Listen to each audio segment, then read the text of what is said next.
Bismillahirrahmanirrahim. Allahumma sholli ala sayyidina Muhammad wa ala ali sayyidina Muhammad.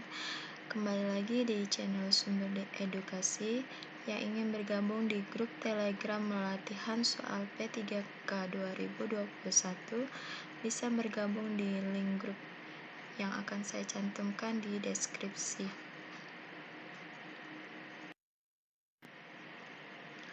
Kali ini kita akan membahas mengenai tes pedagogik, yaitu karakter peserta didik.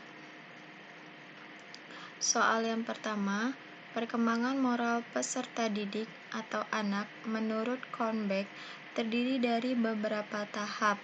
Tahap naively egoistic orientation, yaitu tahap di mana anak menilai baik buruk berdasarkan A. Hati nurani, B. Kontrak atau imbal jasa, C. Persetujuan orang lain, D. Akibat perbuatan, E. Ketertiban sosial. Kalau menurut Kornberg, perkembangan moral berdasarkan hati nurani itu disebut dengan consequence or principle orientation. Sedangkan kalau menurut kontrak atau imbal jasa itu disebut tahap naively egoistic orientation. Untuk persetujuan orang lain itu disebut tahap good boy orientation. Dan untuk akibat perbuatan itu disebut tahap obedience and punishment. Sedangkan untuk ketertiban sosial, menurut Kornberg itu disebut dengan authority and social order maintenance orientation. Jadi jelas di sini jawabannya adalah yang B.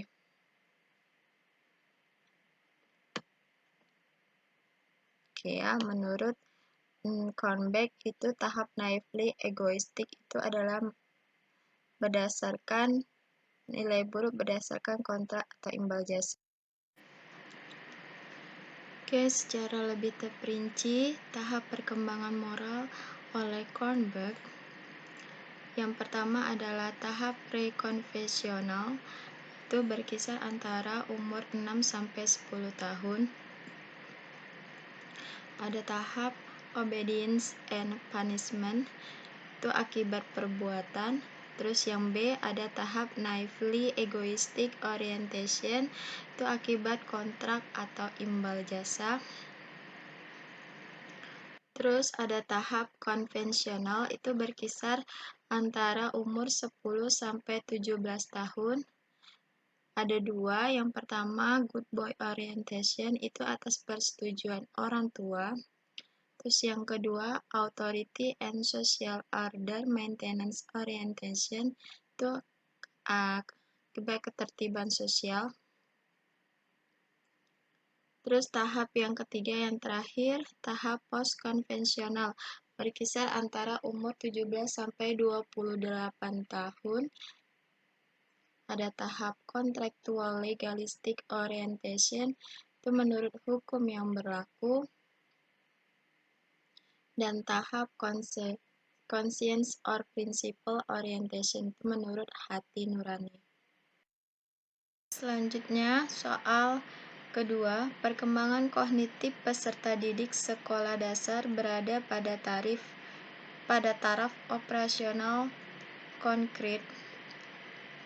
Konkret itu berarti nyata, sehingga mereka merasa kurang memahami materi pelajaran yang disampaikan gurunya secara verbal saja. Proses pembelajaran tersebut akan efektif jika disertai dengan menggunakan A. Media poster, B. Gambar, C. Cetak, D. Benda nyata,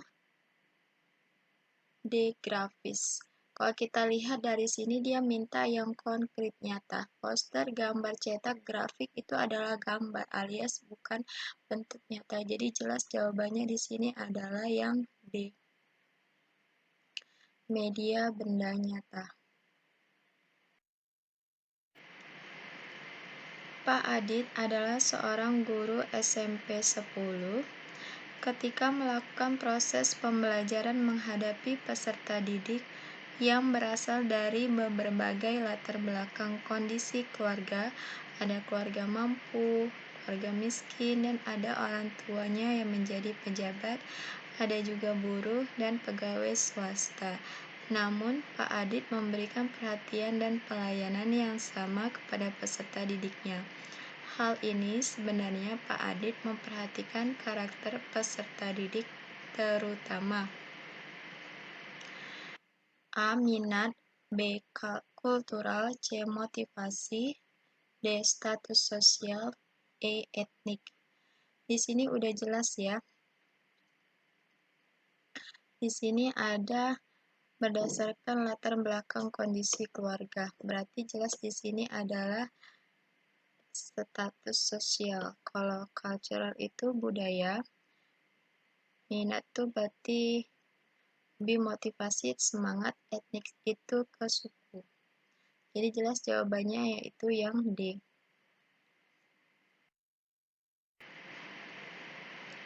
Pada saat pembelajaran berlangsung, guru mengingatkan peserta didik yang kurang semangat dan kurang aktif dalam belajar.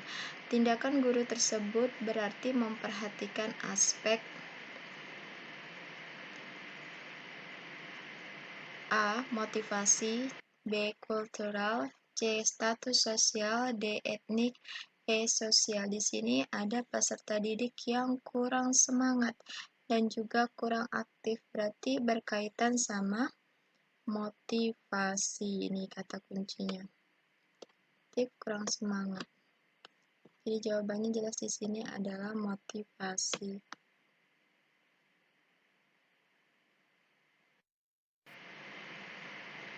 Pak Aris merupakan guru kelas 5 SD. Ketika memberikan pembelajaran menyanyi atau musik, memilih lagu dari asal daerah peserta didiknya.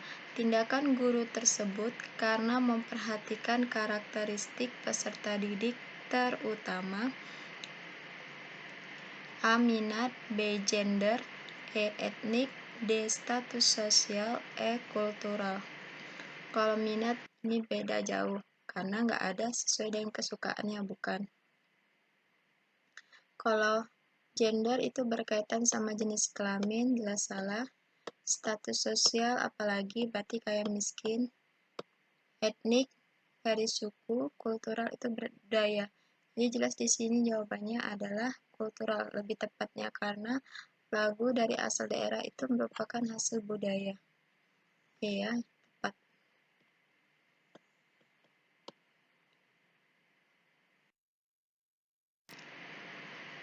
Pada suatu proses pembelajaran yang kebetulan hari itu bertepatan dengan peringatan Hari Sumpah Pemuda, guru sebelumnya telah menghimbau kepada peserta didik untuk mengenakan busana daerah masing-masing. Tindakan guru tersebut memperhatikan karakter peserta didik terutama aspek A. Motivasi, B. Etnik, C. Moral, D. Status sosial, E. Minat. Jawabannya etnik. Kenapa nggak budaya? Kalau di sini etnik ya. Kenapa? Karena di sini dilihat dari mengenakan busana dari daerah masing-masing. Jadi jelas jawabannya adalah etnik, berkaitan sama daerah. Pak Anton ketika akan melakukan kegiatan pembelajaran dengan topik tata surya melakukan pretest terlebih dahulu dengan maksud ingin mengetahui patokan dan pengetahuan dan keterampilan yang telah dimiliki peserta didiknya sebagai patokan untuk memulai pembahasan topik tersebut. Hal ini berarti Pak Anton memperhatikan karakteristik peserta didik dalam hal A. Perkembangan emosinya, B. Perkembangan motoriknya, C. Kemampuan awalnya, D. Motivasi belajarnya, E. Perkembangan sosialnya. Di sini kata kuncinya adalah Pak Anton melakukan pretest terlebih dahulu. Pretest berarti untuk mengetahui kemampuan awal yang dimiliki oleh peserta didik. Kalau emosi ini nggak ada berkaitannya motorik apalagi Motivasi belajar berarti tentang semangat, perkembangan sosial juga nggak ada. Jelas jawabannya adalah yang C.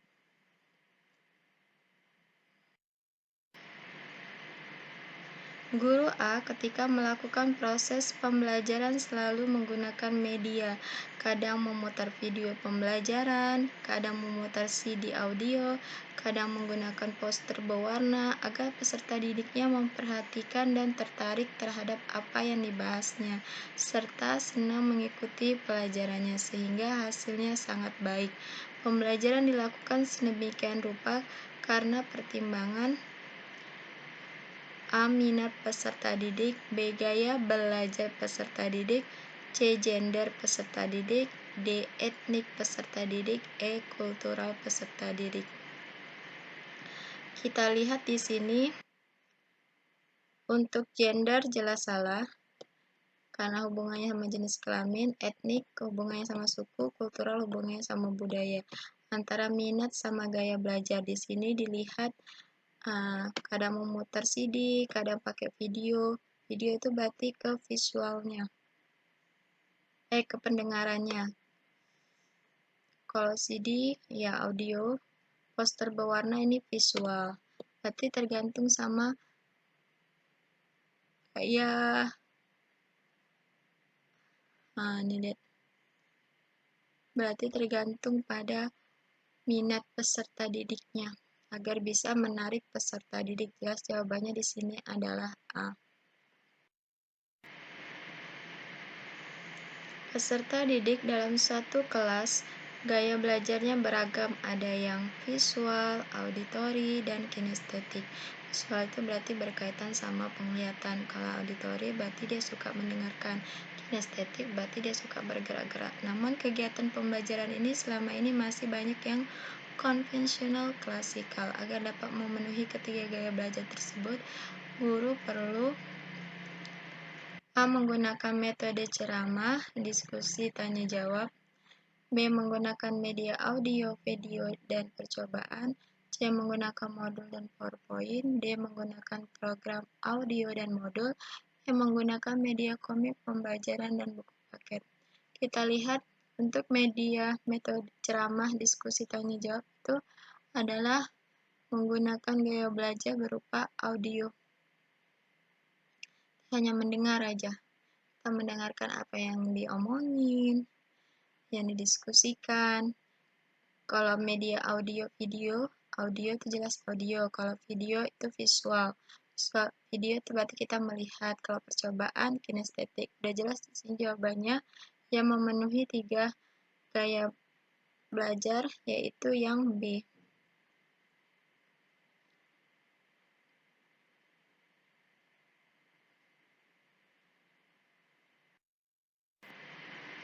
Pada suatu proses pembelajaran di taman kanak-kanak, peserta didik akan dikembangkan aspek motorik kasarnya. Berarti hubungannya sama gerakan, tapi yang kelihatan karena kasar. Maka pendidik dapat menugaskan peserta didiknya untuk melakukan kegiatan A. Meronceng membuat kalung, B. Mewarnai pola, C. Menendang bola, D. Menjiplak huruf, E. Memasang puzzle.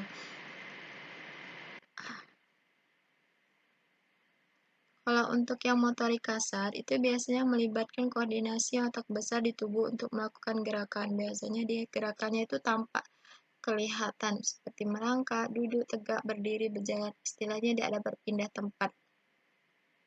Kalau untuk motorik halus, perkembangan gerak yang meliputi otak kecil dengan koordinasi mata tangan, seperti menggambar, menulis, memotong, menyusun puzzle. Jadi, A, B, D, E itu yang halus. Sedangkan untuk yang kasar berarti yang C. Jadi jawabannya adalah menendang bola.